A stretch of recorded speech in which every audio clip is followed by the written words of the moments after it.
Assalamualaikum warahmatullahi wabarakatuh. Saya Ahmad Munawar bin Ahmad Maliki. Saya pemegang kad Metri A183702 dan pertama sekali saya mengucapkan terima kasih kepada Puan Nurul Atikah binti Mat Suhada selaku tenaga pengajar bagi kursus LLMCR 1272 Komunikasi Lisan Bahasa Melayu kerana telah memberi ruang dan peluang untuk saya membuat pengucapan terancang yang bertajuk Gaya Bahasa Kanak-Kanak Masa Kini.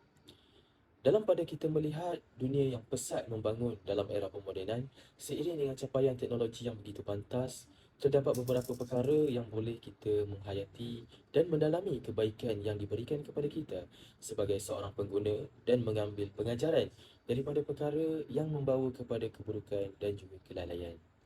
Sekiranya kita melihat kanak-kanak pada masa kini sangat ke depan dengan kehidupan yang berlandaskan teknologi sebagai kemudahan harian mereka. Tidak dinafikan bahawa kanak-kanak pada era kini sangat pintar dalam menggunakan peranti teknologi seperti telefon pintar, tablet dan juga penggunaan komputer riba. Hal ini sangat memberi impak yang besar kepada generasi muda yang semakin hari semakin berkembang. Kejayaan yang dikecapi oleh negara kita hari ini seiring dengan tulisan lagu yang berjudul Keranamu Malaysia oleh Pak Ngah Suhaimi, iaitu alam cyber teknologi terkini kejayaan semakin hampiri. Biar di kota ataupun desa, kita semua pasti merasa bangga. Namun, darsa-warsa kini kita melihat perkara positif itu lebih sedikit daripada perkara negatif terhadap kanak-kanak masa kini. Kerana apa? Perkara ini terjadi apabila kanak-kanak itu sendiri tidak dipantau oleh ibu bapa penjaga mereka terhadap dunia internet tanpa batasan sempadan. Kanak-kanak masa kini juga agak susah untuk bergaul, terutamanya dengan orang tua. Mereka lebih cenderung untuk bermain telefon pintar di dalam bilik sehingga menyebabkan mereka tidak ingin bercakap dengan sesiapa. Malah mereka juga turut enggan untuk bercakap dengan ibu bapa mereka sendiri. Selain itu, kanak-kanak yang terleka dengan telefon pintar ini sangat mudah dipengaruhi oleh komen-komen ataupun post yang berunsurkan ayat yang membawa keburukan seperti mencarut di media sosial dan mengaplikasikan gaya bahasa ini dalam kehidupan harian mereka. Penggunaan internet di kalangan kanak-kanak sangat membimbangkan kerana terdapat sebuah laporan kajian yang dikeluarkan oleh Suruhanjaya Komunikasi Multimedia Malaysia SKMM terhadap penggunaan internet pada tahun 2020 mendapati bahawa 56.3% kanak-kanak melayari internet melalui peranti digital secara bersendirian. Sehingga terdapat sebuah kes yang telah berlaku pada tahun 2022, iaitu apabila seorang kanak-kanak yang berusia 6 tahun memberi kejutan yang sangat besar kepada abang saudaranya dengan mengajak melakukan perkara yang tidak bermoral semasa pulang ke kampung selepas 2 tahun tidak meraihkan Aidilfitri secara meriah.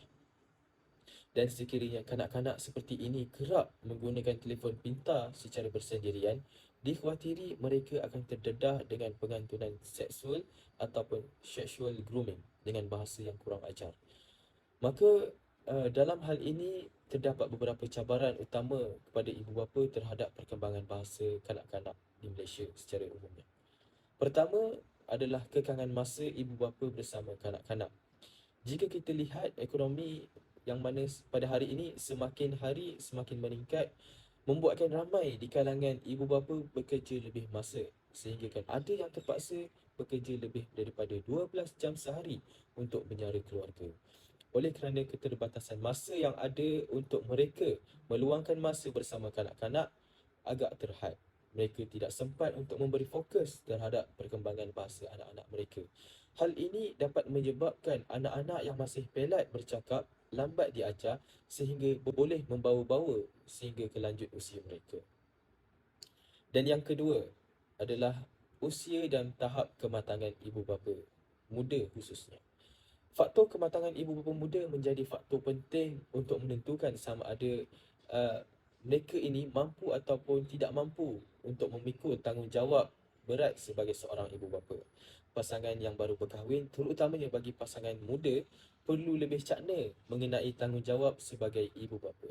Adakah mereka sanggup untuk berubah menjadi pasangan yang lebih matang dan merancang misi kehidupan bersama, atau mereka masih ingin berada di fasa berbulan madu sahaja? pasangan muda ini dilihat masih mentah dan kurang sabar dalam mendidik anak-anak. Kestabilan dari segi emosi dan ekonomi mungkin menjadi penyebab utama mengapa mereka kurang kesabaran dalam mendidik anak-anak kecil dan tidak pandai mengambil hati si kecil kerana ingin masih menumpukan perhatian terhadap diri sendiri. Jadi, ibu bapa di luar sana perlulah mempelajari ilmu keibubapaan sebelum menempuhi alam tersebut agar mereka lebih bersedia berfikir secara matang dan menjadikan perkembangan bahasa anak-anak sebagai satu keutamaan bagi pendidikan awal si kecil.